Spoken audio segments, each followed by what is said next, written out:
مسافر طیارہ گر کر تباہ، 72 مسافر طیارے میں سوار تھے۔ اہم تفصیلات سامنے آ گئی۔ ناظرین، قازقستان میں مسافر طیارہ گر کر تباہ ہو گیا ہے۔ غیر ملکی خبر رساں ایجنسی کے مطابق قازقستان میں مسافر طیارہ دوران پرواز گر کر تباہ ہوا۔ فوری طور پر حادثے کی وجہ معلوم نہیں ہو سکی۔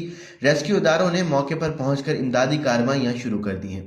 حکام کے مطابق طیارے میں عملے کے 5 ارکان سمیت 72 مسافر سوار تھے، جن میں سے 6 مسافروں کو بچا لیا گیا ہے۔ آذربائیجان ایئر لائنز کا طیارہ باکو سے روس جا رہا تھا کہ قازقستان کے شہر اکتاؤ میں گر کر تباہ ہو گیا۔ ابتدائی رپورٹ کے مطابق باکو سے اڑان بھرنے والے طیارے نے اکتاؤ میں ایمرجنسی لینڈنگ کی تھی، جبکہ ایک بیان کے مطابق حادثہ پرندوں کے ٹکرانے کے باعث پیش آیا۔ طیارے کی ایمرجنسی لینڈنگ کے دوران طیارے میں آگ لگ گئی۔ امدادی ٹیموں نے موقع پر پہنچ کر آگ کو بجھایا، تاہم مسافروں کی بڑی تعداد میں اموات کا خدشہ ہے۔ غیر ملکی میڈیا کے مطابق آذربائیجان کا مسافر بردار طیارہ روس جا رہا تھا کہ قازقستان میں گر کر تباہ ہوا، جس کی ویڈیوز اور تصاویر بھی سوشل میڈیا پر وائرل ہو رہی ہیں۔